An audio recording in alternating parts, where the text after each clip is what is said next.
বলতেছেন মাগো তুমি যদি আমার ইজ্জত ঢাকার জন্য এমন কোনো বস্ত্র তোমার কাছে থাকে আমি তোমাকে অনুরোধ করি মাগো দেখো আমাকে এরকম কোনো বস্ত্র দিতে পারো কিনা।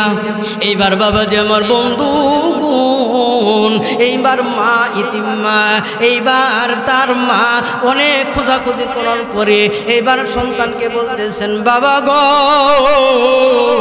আমি তো আমার তো কামাই রুজি করার মতো কোনো মানুষ নাই, আমি দিন আইনা দিন খাই, আমি তোমাকে কিভাবে এই কাজটা করে দেব, তারপরে তুমি কিছুক্ষণ অপেক্ষা করো আমি দেখি কোনো একটা জিনিস পাই কিনা।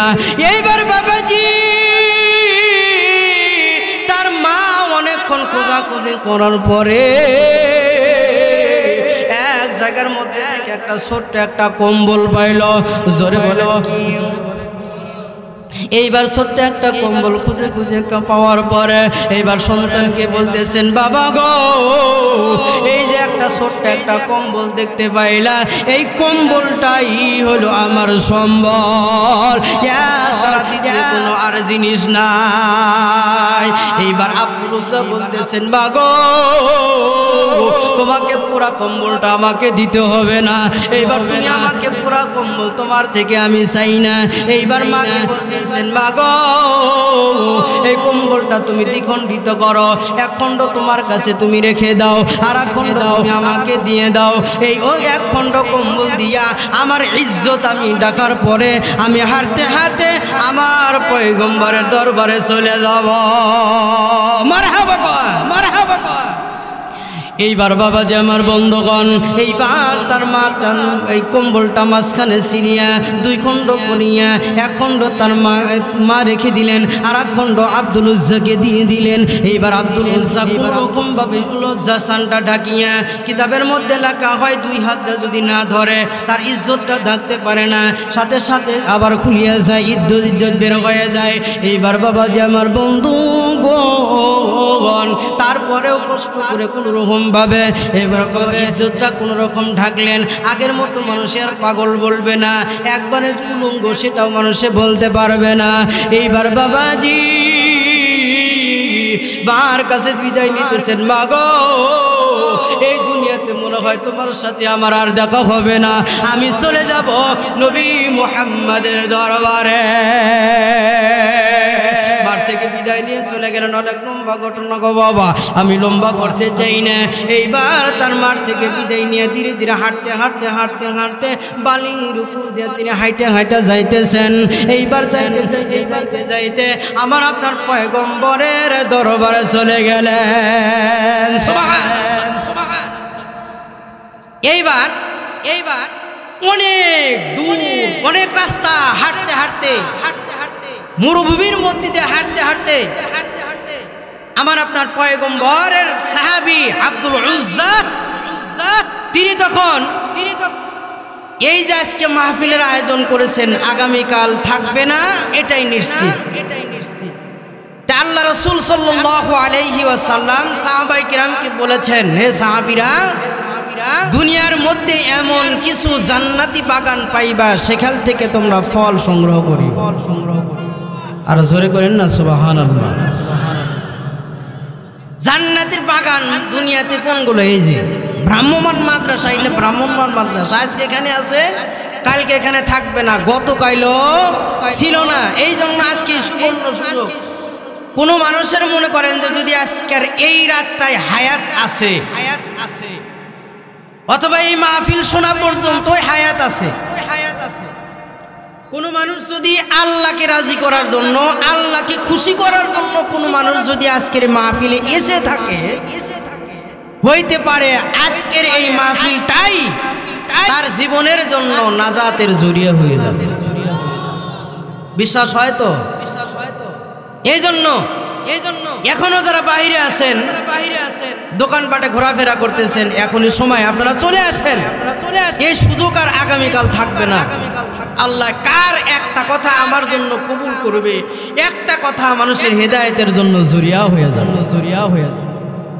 এই জন্য যতক্ষণ বক্তা থাকে এতক্ষণ পর্যন্ত আপনারা থাকার রাজি আছেন তো ইনশাআল্লাহ?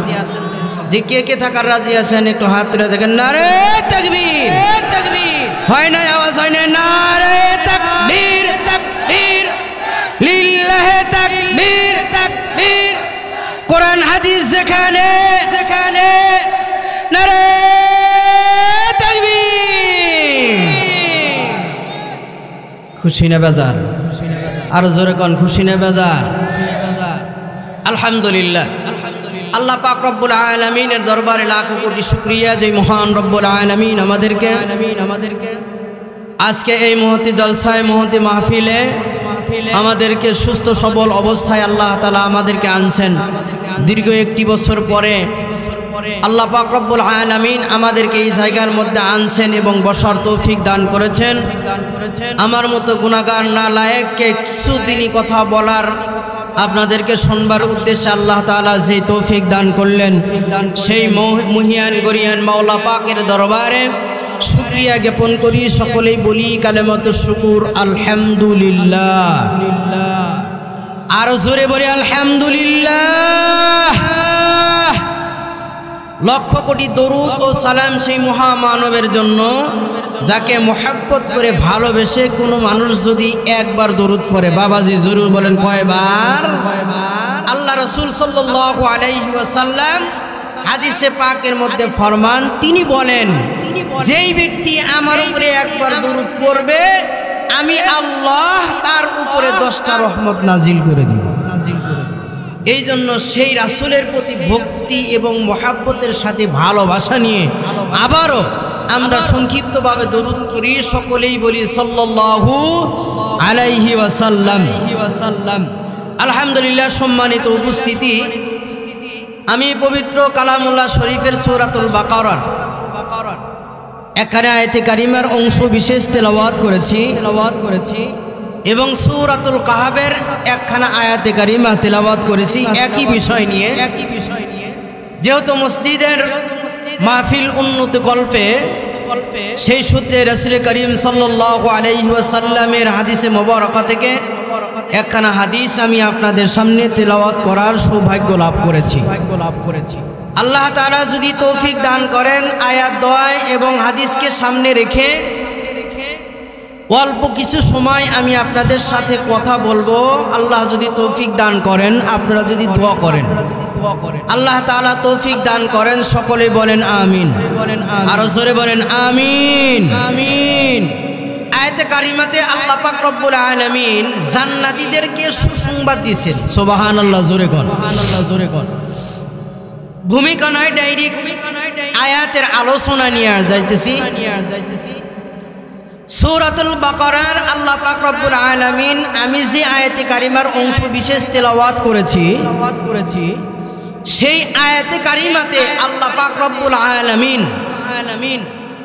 জান্নাতি মানুষ কারা প্রথমে দুইটা শর্ত বলছেন এই গুণ যাদের মধ্যে পাওয়া যাবে তাদেরকে আল্লাহ তাআলা জান্নাতি মানুষ হিসেবে ঘোষণা দিয়েছেন এবং তাদের জন্যই সুসংবাদ দিয়েছেন যে তোমাদের জন্য রয়েছে অপরান্ত নিয়ামতের জান্নাত যেই জান্নাতে তোমরা যাওয়ার সঙ্গে সঙ্গেই ওই জান্নাতের তলদেশ দিয়ে রয়েছে নহর জোরে কোন সুবহান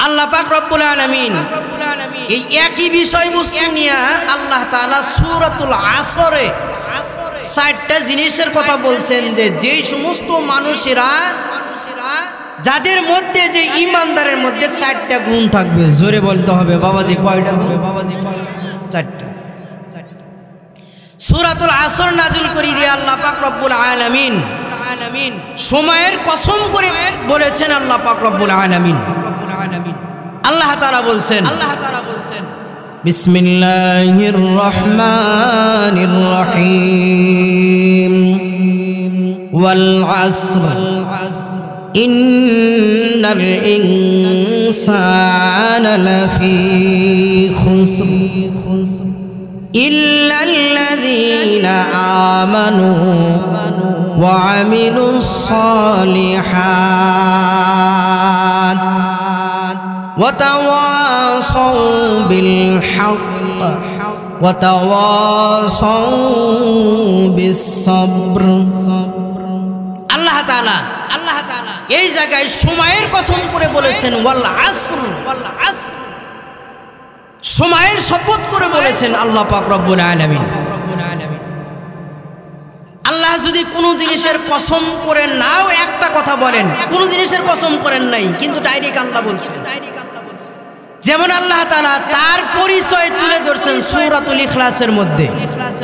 আল্লাহ তাআলা ওই জায়গার মধ্যে কোনো জিনিসের কসম করেন নাই, সময়ের কসম করেন নাই, আসমান জমিন কোনো কিছুরই কসম করেন নাই। কিন্তু বলেন তো আল্লাহ তাআলা কসম ছাড়া যদি কোনো কথা বলেন, এই কথার ওজন বা শক্তি কম না বেশি?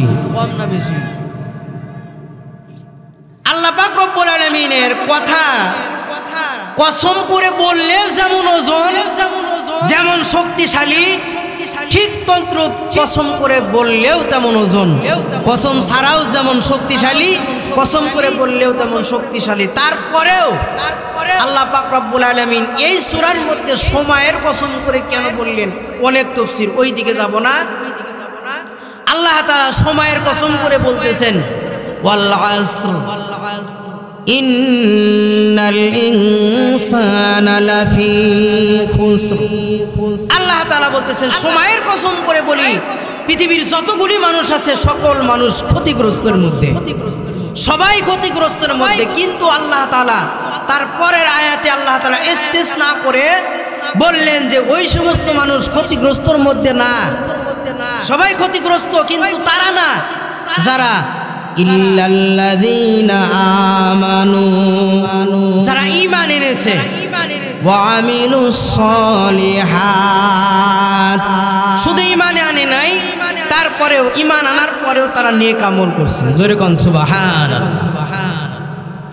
আমার আয়াতে কারিমার বিষয়বস্তু এই দুইটাই, তারপরেও দুইটা যদি আছে, কিন্তু আমার মুখ্য কথা হলো এই দুইটার উপরে।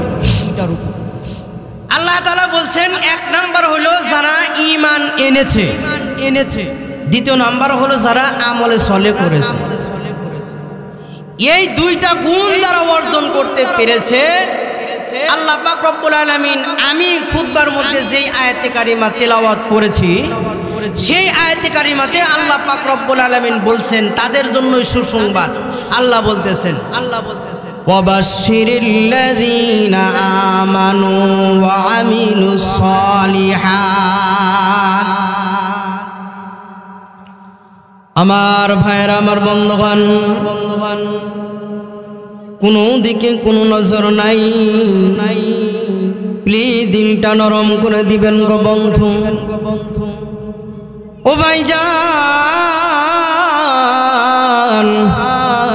আল্লাহ পাক রব্বুল আলামিন যেরকম ভাবে সূরাতুল আসর নাজিল করিয়ে দিয়া আমার আল্লাহ জানায় দিলেন সময়ের কসম করে বললাম, সময়ের কসম করে বলতেছি শুধু ওই সমস্ত মানুষেরা ক্ষতিগ্রস্তের মধ্যে নয়, আল্লাহ বললেন সকলেই ক্ষতিগ্রস্তের মধ্যে, কিন্তু ওই সমস্ত মানুষেরা ক্ষতিগ্রস্তের মধ্যে না। ও বন্ধু, জানায়া দিতেছেন তারা ঈমানদার এনেছে, যারা ঈমান আনলো এবং যারা আমলে সলে করলো, অর্থাৎ নেক আমল করলো, এই সমস্ত মানুষ ব্যতীত যারাই আছে তারাই হলো ক্ষতিগ্রস্তের মধ্যে। বাবাজি,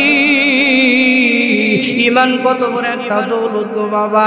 কোনো মানুষের যদি ঈমান থাকে, কোনো মানুষের যদি আল্লাহর প্রতি বিশ্বাস স্থাপন হয়, ঈমান হলো তার ওই জিনিস যেটা আমরা দেখি নাই সেই জিনিসের উপরে বিশ্বাস স্থাপন করা। আমার আল্লাহ পাক রব্বুল আলামিন বলিয়ে দিয়েছেন ওই সমস্ত মানুষেরা যারা ঈমান এনেছে, আল্লাযীনা ইউমিনুনা বিল গায়ব।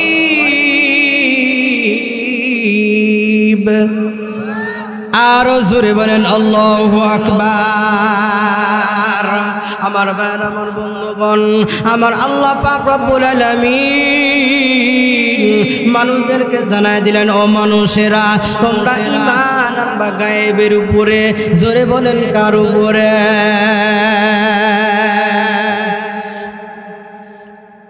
গায়েবের উপরে আমাদেরকে ঈমান আনতে হবে। বলেন তো দেখি, আল্লাহকে আমরা দেখেছি? কথা বোঝেন নাই মনে? আল্লাহকে দেখছেন কেউ? আল্লাহ রাসূলকে কেউ দেখেছেন? জান্নাত দেখেছেন? জাহান্নাম দেখেছেন? এর নামই ঈমান, মানে এটাই বিশ্বাস। আল্লাহকে দেখি নাই, তারপরেও আমাদের বিশ্বাস আল্লাহ একজন আছে না নাই? আরো জোরে বলেন আল্লাহ একজন আছে না নাই? আল্লাহ পাক রব্বুল আলামিন আমাদেরকে সেই ঈমানের উপরে বাবাজি, সেই ঈমানের উপরে আল্লাহ আমাদেরকে অটল রাখার জন্য আমাদেরকে যে পুরস্কার দান করবেন গো বাবা, আমি আপনাদের বেশি সময় নষ্ট করব না। আমার আল্লাহ জানায়ে দিলেন ওয়াবাশশিরিল্লাযীনা আমানু ওয়া আমিলুস সালিহাত,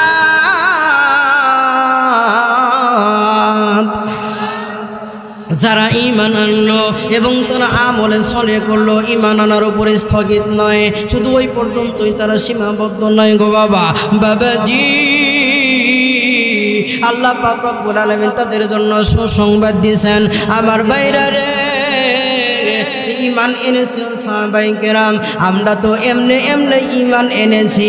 আমরা তো এমনভাবে মুসলমান, দাদাও ছিল মুসলমান সেই সূত্রে মুসলমান, বাবা ছিল মুসলমান সেই সূত্রে মুসলমান। কথা কোন ঠিক না বেঠে?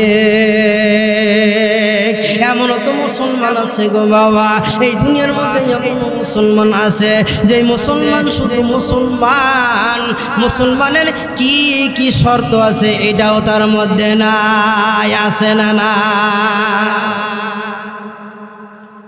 ঈমানের কিছু মুসলমানের কিন্তু শর্ত রয়েছে, তার মধ্যে একটা শর্ত হইল মিমতে মুসলমান লিখতে গেলে সর্বপ্রথম মিম দরকার হয়। এই মিম হরফ দ্বারা মুসলমানের মধ্যে এইটাও একটা কথা, ওই মুসলমান তো মুসলমানই নয় যেই মুসলমানের মধ্যে সর্বদাই মৌতের চিন্তা না থাকে, ওটা তো মুসলমান মুসলমান না। জোরে কোন ঠিক না বেঠে? এই জন্য আমরা মুসলমান, আমাদের মৌতের চিন্তা আছে না নাই? আরো জোরে বলেন আছে না নাই? এই জন্য আমরা বিশ্বাস করি এক সময় না এক সময় আমাদেরকে এই দুনিয়ার থেকে যাইতে হবে। এই জন্য আমাদের এই ঈমান আমাদের আছে। এই জন্যই আল্লাহ তাআলা ঈমানদারদের জন্যই ঘোষণা দিয়েছেন, তোমাদের কোনো চিন্তা নাই, আমি তোমাদের জন্য রেখে দিয়েছি জান্নাত। জোরে কোন সুবহানাল্লাহ।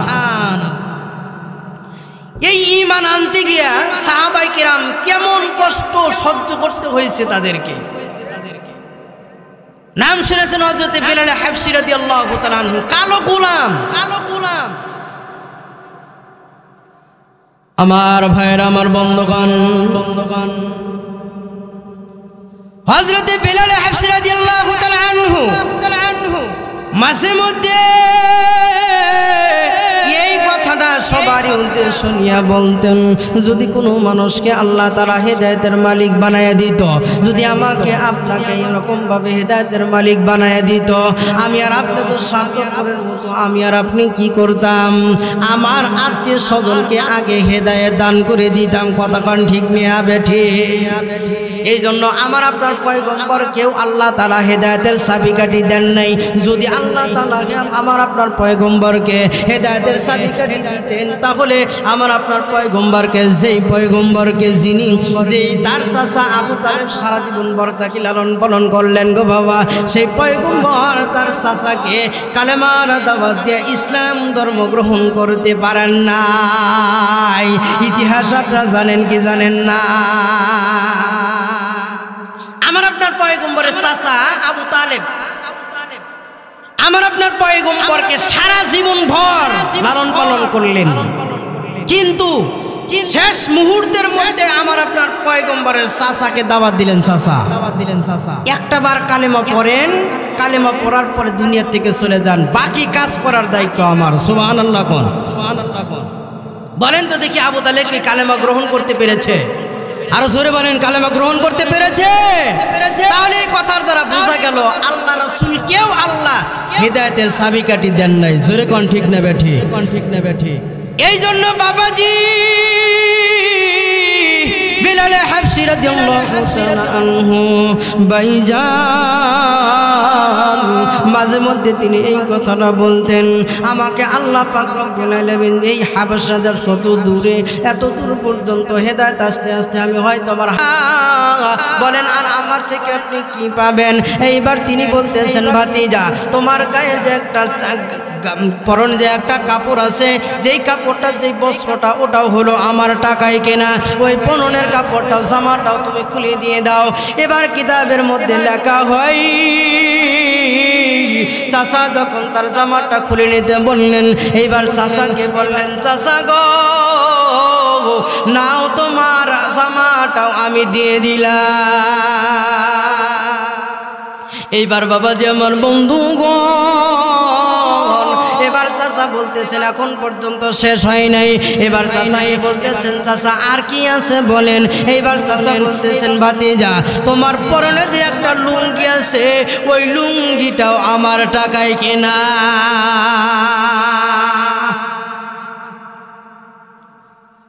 যুবকের বয়সজন কত? 18 থেকে 19। আলহামদুলিল্লাহ। আপনারা ওয়াজ শুনতেছেন, যে কয়েকজন আছেন সবাই শুনতেছেন, মনোযোগ দিয়ে শুনতেছেন, আলহামদুলিল্লাহ ভালো লাগলো। আপনাদের জন্য দোয়া করি আল্লাহ তাআলা আজকের এই মাহফিলকে কবুল করেন। আমিনের আওয়াজটা জোরে বলেন, জোরে বলেন না আমিন, আরো জোরে বলেন আমিন। ভাতিজার বয়স হইল 18 থেকে 19 বছর। এই ভাতিজার পুরা যুবক, 18 থেকে 19 বছর মানে কি পুরা যৌবন বয়স, তার পুরা যৌবন বয়স না। এমন মুহূর্তের মধ্যে চাচা বলতেছেন ভাতিজা তোমার পরনে যে লুঙ্গি আছে সেইটাও আমার টাকায় কিনা। অতএব তুই যদি ইসলামকে, মুসলমানকে যদি তুমি এতই, কালেমাকে এতই ভালোবাসো, তাহলে তোমার শরম লজ্জা সব বাদ দিয়া আমার টাকায় লুঙ্গি খুলে দিয়ে যাও। নাউজুবিল্লাহ, জোরে কোন। এইবার বাবাজি আমার বন্ধুগণ গভীর মনোযোগ দিয়ে দেন, একটু দেখেন, দিলটা নরম করেন, দেখেন এক ফোঁটা চোখের পানি পালে ফালাইতে পারেন কিনা। সাহাবায়ে কেরাম কেমন কষ্ট করেছেন দিন টিকে রাখার জন্য। ও বন্ধু, চাচা যখন ভাতিজাকে বললেন ভাতিজা তোমার পরনে যে লুঙ্গিটা আছে সেই লুঙ্গিটাও আমার টাকায় কেনা, খুলে দিয়ে যাও। এইবার চাচাকে বলতেছেন চাচা লুঙ্গিটা না দিলে কেউ হয় না। এইবার আল্লাহ পাক রব্বুল আলামিনের কাছে মনে মনে আল্লাহর বান্দা দোয়া করতেছে, মাবুদ গো আমি তো অন্য কোনো অপরাধ করি নাই গো আল্লাহ। আল্লাহ শুধুমাত্র তোমার উপরে বিশ্বাস স্থাপন করে, তুমি যে একই কথা বিশ্বাস করিয়া আমি তোমার উপরে কালেমা পড়ে মুসলমান হইয়া গেলাম, আমি তোমাকে বিশ্বাস স্থাপন করেছি, অন্য কোনো অপরাধ নয়। এই অপরাধের কারণে আমার চাচা আমার লুঙ্গি পর্যন্ত খুলে নিতে চায়। ইয়া আল্লাহ তুমি আমার ইজ্জতের ব্যবস্থা করো। এইবার ভাতিজাকে চাচা বলতেছেন ভাতিজা তুমি কি চিন্তা ভাবনা করতেছো? তুমি যদি ইজ্জতকে এতই, সম্মানকে এতই প্রাধান্য দাও তাহলে তুমি কালেমা ছেড়ে দাও। এইবার চাচাকে বলতেছেন চাচা এইবার একটু দিলটা নরম করে দেন গো বাবাজি। লুঙ্গির গিটার মধ্যে হাত দিয়া আকাশের দিকে তাকাইয়া চোখখানা দুই চোখখানা বন্ধ করিয়া চাচাকে বলতেছেন চাচা আমি ইমানকে বানাইলাম সঙ্গী, খুলে দিয়ে দিলাম তোমার লুঙ্গি।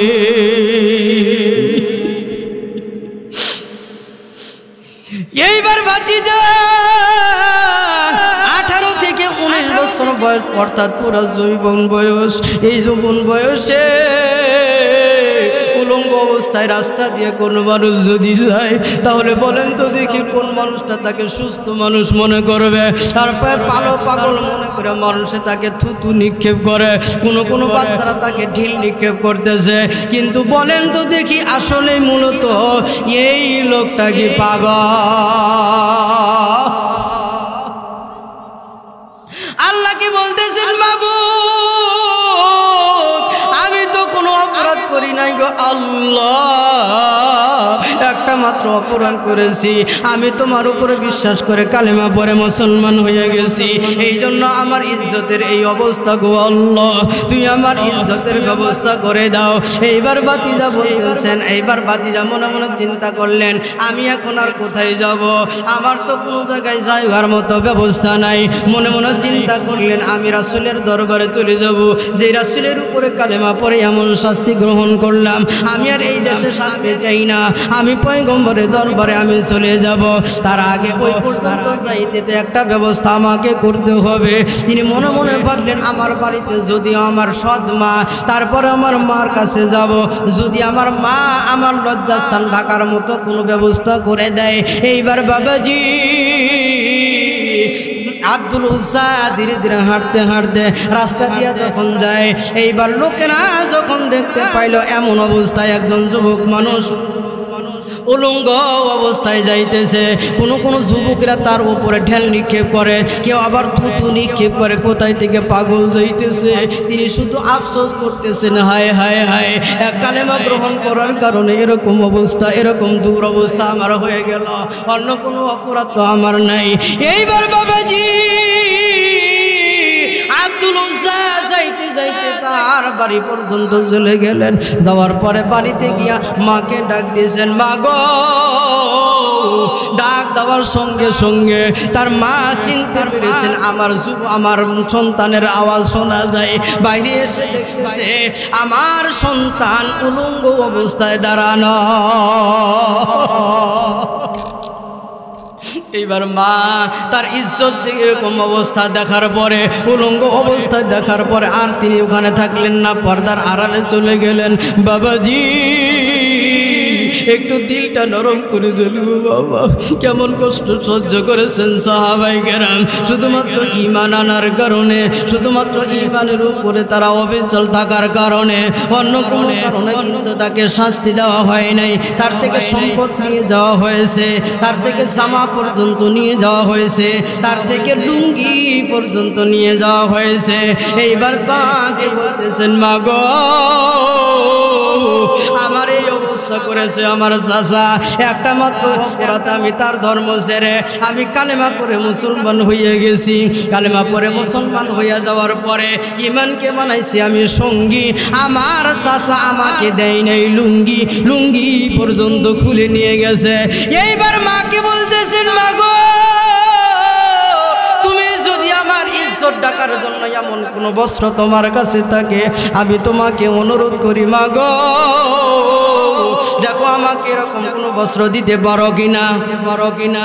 এইবার বাবাজি আমার বন্ধু এইবার মা ইতিম মা, এইবার তার মা অনেক খোঁজাখুঁজি করার পরে এইবার সন্তানকে বলতেছেন, বাবা গো আমি তো, আমার তো কামাই রুজি করার মতো কোনো মানুষ নাই, আমি দিন আইনা দিন খাই, আমি তোমাকে কিভাবে এই কাজটা করে দেব, তারপরে তুমি কিছুক্ষণ অপেক্ষা করো, আমি দেখি কোনো একটা জিনিস পাই কিনা। এইবার বাবাজি তার মা অনেকক্ষণ খোঁজাখুঁজি করার পরে এক জায়গার মধ্যে একটা ছোট্ট একটা কম্বল পাইল। জোরে বলো। এইবার ছোট্ট একটা কম্বল খুঁজে খুঁজে পাওয়ার পরে এইবার সন্তানকে বলতেছেন, বাবা গো এই যে একটা ছোট্ট একটা কম্বল দেখতে পাইলা, এই কম্বলটাই হলো আমার সম্বল, সারা দিতে কোনো আর জিনিস নাই। এইবার আব্দুল উজ্জা বলতেছেন, মা গো তোমাকে পুরা কম্বলটা আমাকে দিতে হবে না, এইবার তুমি আমাকে পুরা কম্বল তোমার থেকে আমি চাই না। এইবার মাকে বলতেছেন, মা গো এই কম্বলটা তুমি দ্বিখণ্ডিত করো, এক খণ্ড তোমার কাছে তুমি রেখে দাও, আর এক খণ্ড তুমি আমাকে দিয়ে দাও। এই এক খণ্ড কম্বল দিয়া আমার ইজ্জত আমি ডাকার পরে আমি হাঁটতে হাঁটতে আমার পয়গম্বরের দরবারে চলে যাব। মারহাবা মারহাবা। এইবার বাবাজি আমার বন্ধুগণ, এইবার তার মা এই কম্বলটা মাঝখানে ছিনিয়া দুই খণ্ড করিয়া এক খণ্ড তার মা রেখে দিলেন, আর এক খণ্ড আব্দুল উজ্জাকে দিয়ে দিলেন। এইবার আব্দুল উজ্জা কোনো রকমভাবে লজ্জা স্থানটা ঢাকিয়া, কিতাবের মধ্যে লেখা হয় দুই হাত যদি না ধরে তার ইজ্জতটা ঢাকতে পারে না, সাথে সাথে আবার খুলিয়া যায়, ইজ্জত বের হয়ে যায়। এইবার বাবাজি আমার বন্ধুগণ তারপরেও কষ্ট করে কোনো রকম ভাবে এরকম ইজ্জতটা কোনো রকম ঢাকলেন। আগের মতো মানুষে আর পাগল বলবে না, একবারে উলঙ্গ সেটাও মানুষে বলতে পারবে না। এইবার বাবাজি বার কাছে বিদায় নিতেছেন, মা গো এই দুনিয়াতে মনে হয় তোমার সাথে আমার আর দেখা হবে না, আমি চলে যাব নবী মুহাম্মাদের দরবারে। বার থেকে বিদায় নিয়ে চলে গেলেন। অনেক লম্বা ঘটনা গো বাবা, আমি লম্বা করতে চাই না। এইবার তার মাঠ থেকে বিদায় নিয়ে ধীরে ধীরে হাঁটতে হাঁটতে হাঁটতে হাঁটতে বালির উপর দিয়ে তিনি হাইটে হাইটে যাইতেছেন। এইবার যাইতে যাইতে যাইতে যাইতে আমার আপনার পয়গম্বরের দরবারে চলে গেলেন। এইবার অনেক দূর অনেক রাস্তা হাঁটতে হাঁটতে মরুভূমির মধ্যে দিয়ে হাঁটতে হাঁটতে আমার আপনার পয়গম্বরের সাহাবী আব্দুল উজ্জা তিনি তখন হাঁটতে হাঁটতে এক পর্যায়ে তিনি পয়গম্বরের দরবার পর্যন্ত চলে গেলেন। জোরে কোন সুবহানাল্লাহ। পয়গম্বরের দরবারে যাওয়ার পরে আমার আপনার পয়গম্বর সাহাবায়ে কিরামকে নিয়ে এবার আমার আপনার পয়গম্বর সাহাবায়ে কিরামকে নিয়ে আসহাবে সুফার যে ছাত্ররা ছিল সেই ছাত্রদেরকে নিয়ে এরকম ভাবে দর্শ দিতেছেন। এমন সময় আব্দুল উজ্জা ভিতরে প্রবেশ করলেন। প্রবেশ করার পরে এখন পর্যন্ত আমার আপনার পয়গম্বরের নজরটা আব্দুল উজ্জার উপরে যায় নাই। অনেক লম্বা ঘটনা সংক্ষেপে বলি।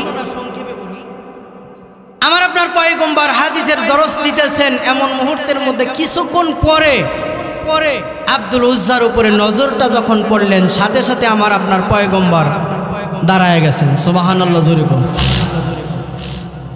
সাথে সাথে দাঁড়ায় তার কাছে চলে গেছেন। হে যুবক, দেখতেছি তুমি একজন যুবক মানুষ, এমন অবস্থা কেন? সম্পূর্ণ ঘটনা খুলে বললেন, ইয়া রাসূলুল্লাহ, আমি আপনার কথা শুনিয়াই, আপনার গুণের কথা শুনিয়াই আমি বিশ্বাস স্থাপন করেছি এই লোকটার সাথে যেই ধর্মে অবলম্বী তার উপরে কালেমা পড়ে আমি মুসলমান হয়ে যাব। আমি যখন চাচাকে বললাম, চাচা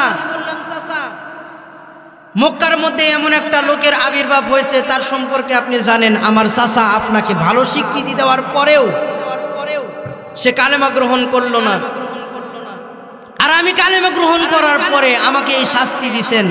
আমাকে তো ধন সম্পত্তি দেয়নি নাই, টাকা পয়সা কিছুই দেয় নাই, আমার পরনে জামা ছিল সেটাও দেয় নাই, আমার লুঙ্গি পর্যন্ত আমার চাচা খুলে রেখে দিয়েছেন।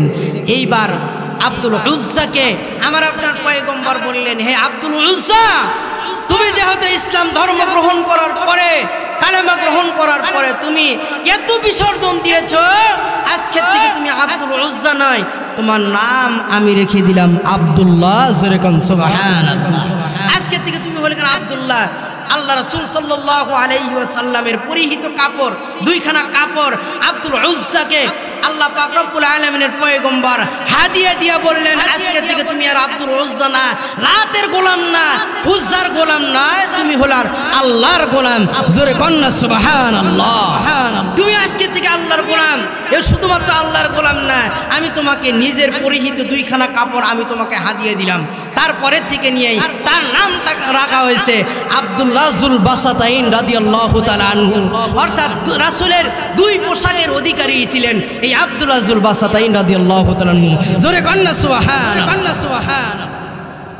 আমার বাবাজি, আমার বন্ধুগণ, বারবার কল আসতেছে, হুজুর বয়ানটা সংক্ষিপ্ত করে দিয়ে কালেকশনের দিকে চলে যান। বাবাজি, আপনাদেরকে আর বেশি সময় নষ্ট করব না। এইবার লম্বা ঘটনা। এইবার পয়গম্বরের কাছে যখন আমার আপনার পয়গম্বরের কাছে আব্দুল্লাহ যুল বাসাতাইন রাদিয়াল্লাহু তাআলা আনহু চলে গেলেন। চলে যাওয়ার পরে সম্পূর্ণ ঘটনা শোনার পরে তাকে দুইখানা কাপড় হাদিয়া দিয়া তার নাম তুলে দিলেন আব্দুল্লাহ যুল বাসাতাইন। আজকে থেকে তুমি এখানে থাকবে, এখানে তুমি খানা খাবা, অন্য কোনো জায়গায় থাকতে পারবা না। এইবার বাবাজি, আমার বন্ধু, রাত্রিবেলায় আব্দুল উজ্জা রাদিয়াল্লাহু তাআলা আনহু, আব্দুল্লাহ যুল বাসাতাইন রাদিয়াল্লাহু তাআলা আনহু সারা রাত্রি এত কান্নাকাটি করে, সারা রাত কান্নাকাটি করতে করতে তো একটা কথা বলে, মাবুদ গো বুঝি নাই লাতের ইবাদত করছি, লাতকে সিজদা করছি, নিজের হাত দ্বারা মূর্তি বানাইছি, সেই মূর্তির ইবাদত করছি, আল্লাহ বুঝি নাই, আমাকে তুমি মাফ করিয়ে দাও। সাহাবায়ে কেরাম পরের দিন সকালবেলা ফজরের নামাজের পরে আমার আপনার পয়গম্বরের কাছে বিচার দায়ের করলেন, ইয়া রাসূলুল্লাহ, ইয়া হাবিবাল্লাহ, আপনার সাহাবী আব্দুল্লাহ যুল বাসাতাইন, তার জন্য আমরা সারা রাত্রি ঘুমাইতে পারি না। ইয়া রাসূলুল্লাহ, সে সারা রাত্রি নামাজ পড়ে আর কান্নাকাটি করে। ইয়া রাসূলুল্লাহ, আমরা কি করব বলেন? এইবার বাবাজি সাহাবায়ে কেরামকে বললেন, হে সাহাবী, সে ইসলাম ধর্ম গ্রহণ করার পরে তার মতো শাস্তি আর কেউ গ্রহণ করে নাই। শুধুমাত্র কালেমা গ্রহণ করার কারণে তার চাচা তাকে সে যেই শাস্তি দিছে, লুঙ্গি পর্যন্ত আনতে পারে নাই, এমন সে ত্যাগ করেছে, এমন সে বিসর্জন দিয়েছে। অতএব তার মতো তাকে চলতে দাও, তার চলার দিকে কোনো বাধা দিও না। জোরে জোরে আওয়াজ দিয়ে বলেন না সুবহানাল্লাহ। তাকে বাধা দিও না, তাকে তার মতো তুমি চলতে দাও, যে সে যা করে তাই করুক। কিছুদিন পরে একটা যুদ্ধের জন্য ঘন্টা বেজে গেল। এইবার সকল সাহাবায়ে কিরামকে আল্লাহ রাসূল সাল্লাল্লাহু আলাইহি ওয়াসাল্লাম ডাকলেন, হে সাহাবীরা, ইসলাম জিন্দা রাখার জন্য, ইসলামকে বুলন্দ করার জন্য, ইসলামকে শক্তিশালী করার জন্য আজকে যুদ্ধের ঘোষণা হয়ে গেছে। যে যা কিছু পারো সবাই এনে কিছু যা কিছু পারো ইসলামকে জিন্দা রাখার জন্য এই জায়গার মধ্যে জমা দিয়ে দাও। এক হাদিসের মধ্যে আছে আল্লাহ রাসূলের এরকম রুমাল মুবারক এখানে মাটির মধ্যে বিছায় দিলেন, যে যতটুকু সম্ভব হয় এবার সহযোগিতা করে দাও। এইবার আব্দুল উজ্জাকে ডাকলেন, হে আব্দুল্লাহ যুল বাসাতাইন, তুমি এখন কি বলো, তুমি ইসলামের জন্য কি দিতে চাও?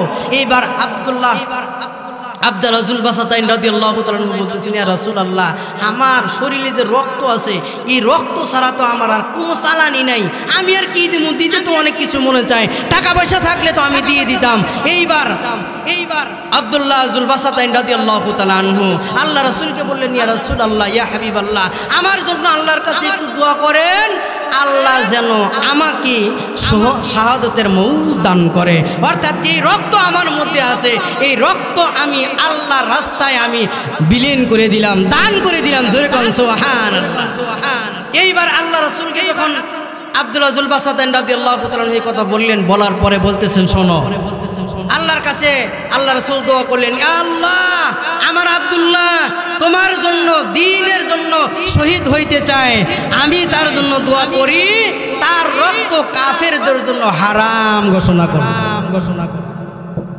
আল্লাহ রাসূলকে বললেন, ইয়া রাসূলুল্লাহ, আমি চাইলাম শহীদ হওয়ার জন্য, আপনি আমার জন্য আমার রক্ত কাফেরদের জন্য হারাম ঘোষণা করলেন, তাহলে কি আমি শহীদ হইতে পারবো?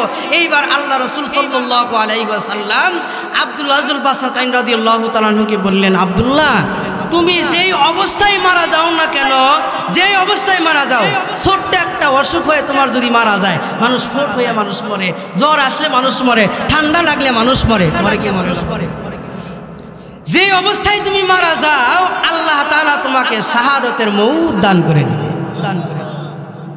এইবার সাহাবায়ে কিরামকে বললেন, হে সাহাবীরা, সে তো কিছু দিতে পারবে না, আজকে দিনকে জিন্দা রাখার জন্য, এই আসহাবে সুফার এই কাফেলাকে শক্তিশালী করার জন্য, এই যে মসজিদ, এইগুলা দিনকে টিকে রাখার জন্য, যে যতটুকু পারো দিনকে মজবুত করার জন্য তোমরা সহযোগিতা করো। এইবার আল্লাহ রাসূলের সাহাবী, যতগুলি সাহাবী ছিলেন, যে যতটুকু সম্ভব হইল দিনের জন্য দান করে শরীক হয়ে গেলেন, ইসলামকে জিন্দা রাখার জন্য।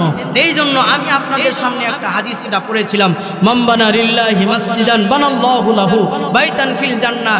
আল্লাহ রাসূল বলেন, যেই ব্যক্তি দুনিয়াতে তার সম্পদ থেকে নিয়ে দুনিয়াতে একটা মসজিদ নির্মাণ করে দিবে, ওই ব্যক্তির জন্য আল্লাহ তাআলা জান্নাতে একটা বাড়ি বরাদ্দ করে না। সুবহানাল্লাহ, আওয়াজটা জোরে হলো না, জোরে কর না সুবহানাল্লাহ। ভাই সুবহানাল্লাহ বলতে কি টাকা লাগবে? কথা কয় না। সুবহানাল্লাহ বলতে টাকা লাগবে? সুবহানাল্লাহ বলে টাকা লাগবে না। সুবহানাল্লাহ বললে একটা উপকার হবে, সেইটা হলো অনেক গুণ আছে তার মধ্যে। সুবহানাল্লাহ বলার সঙ্গে সঙ্গে জান্নাতের মধ্যে একটা গাছ তৈরি হয়ে যায়। আরো জোরে বলেন না সুবহানাল্লাহ। একবার সুবহানাল্লাহ বলে যে জান্নাতের মধ্যে একটা গাছ হয়, আর এক হাদিসের মধ্যে আছে গাছ হওয়ার সঙ্গে সঙ্গে গাছটা ঘুরতে থাকে, ঘুরতে ঘুরতে আল্লাহ যখন প্রশ্ন করে, এই বৃক্ষ এরকম পাগলামি কেন, গাছটা বলে, আল্লাহ যেই বান্দা আমাকে সুবহানাল্লাহ বলে এখানে আমাকে বানাইছে, ওর গুনাহ মাফ না করা পর্যন্ত এই কাজটাই আমি করি। সুবহানাল্লাহ, কালকের দিন পরে কইয়া। এই জন্য এই মসজিদে যে কাজটা আপনারা আপনাদের অনুদানের বিনিময়ে এই কাজ মসজিদে এতদূর পর্যন্ত হয়েছে, এখন পর্যন্ত অনেকগুলি কাজ বাকি আছে। এই জন্য এই মসজিদে বাবাজি একজন মানুষ ওঠা বসা করবেন না, একজন মানুষ না দিলে জোর করে নিব না বাবাজি। মাহফিলের সৌন্দর্য নষ্ট করবেন না, এখন সুন্দর পরিবেশ আছে, এই পরিবেশে যেন আজ পর্যন্ত থাকে।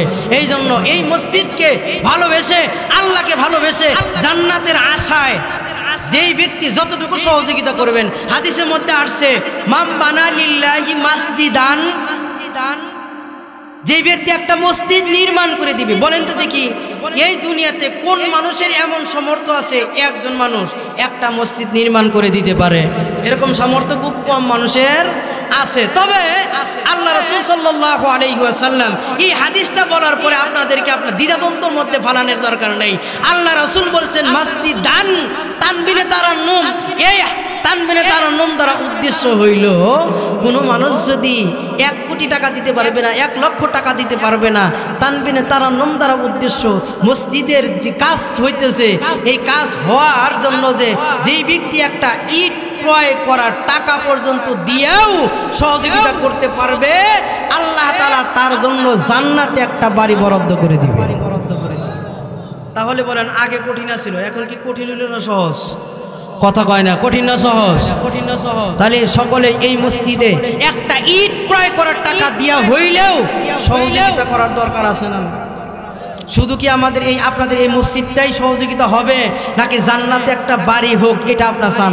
এটা আপনার চান না? কথা বল না, জান্নাতে একটা বাড়ি হোক এটা আপনি চান কি চান না? আরো জোরে কোন চান কি চান না? যদি চান, তাহলে সর্বপ্রথম এরকম 2 জন মানুষ চাই। কোন মানুষটা এই মসজিদে সহযোগিতা করার জন্য 20,000 টাকা করে 2 জন মানুষ কে কে দিবেন ইনশাআল্লাহ? হাত উঠান, আমি দোয়া করব আল্লাহ তাআলা আপনার এই টাকার বদৌলতে আল্লাহ তাআলা আপনাকে জান্নাতে এমন সুসজ্জিত বাড়ি আল্লাহ দান করবেন, যেই বাড়ি জীবনে কোনদিন কল্পনায় আনতে পারেন নাই। সুবহানাল্লাহ, জোরে কর। 20,000 টাকা বেশি হয়ে গেল? হ্যাঁ বেশি হলো? ঠিক আছে, তাহলে 10,000 টাকা। 10,000 টাকা আঙ্কেল উঠবেন না গো বাবাজি, এখন থেকে যে উঠবো খেয়াল করবেন, যে উঠবো সেই 10,000 টাকা দিব। ভালো হলে দিব, তার নামটা লিখুন। কি কন? উঠলেই 10,000। কয় হাজার? মন থাকবো তো? উঠলেই। এখন দেখবেন যে পেশাব আসলে উঠবো না, বলতে উঠলে যেহেতু 10,000, উঠলে কয় হাজার? এই জন্য 10,000-এর কে আছেন ইনশাল্লাহ দেখি 2টা লোক 10,000 করে দিবেন ইনশাল্লাহ। তাও যদি বেশি হয় 5 জন মানুষ এরকম দাঁড়ায় যান, অথবা 10 জন মানুষ এরকম দাঁড়ায় যান, 5,000 টাকা করে। এটা কিন্তু বেশি টাকা না। আর আজকেই টাকাটা নগদ আপনাকে দিতে হবে এরকম না, আপনি ধীরে ধীরে দিন ইনশাল্লাহ। দাঁড়ায় যান, দাঁড়ায় যান ইনশাল্লাহ। মসজিদে দান করলে, আপনার মসজিদে যদি আপনি দান করেন, এই দানটা আপনার দান করার কারণে আল্লাহ তাআলা আপনাকে কিয়ামতের ময়দানে এমন একটা বাড়ি নির্মাণ আপনার জন্য করে দিবেন, শুধুমাত্র এই মসজিদে দান করার কারণে। আল্লাহ রাসূলের কথা বাবাজি মিথ্যা না। এই জন্য আমরা ইনশাল্লাহ কে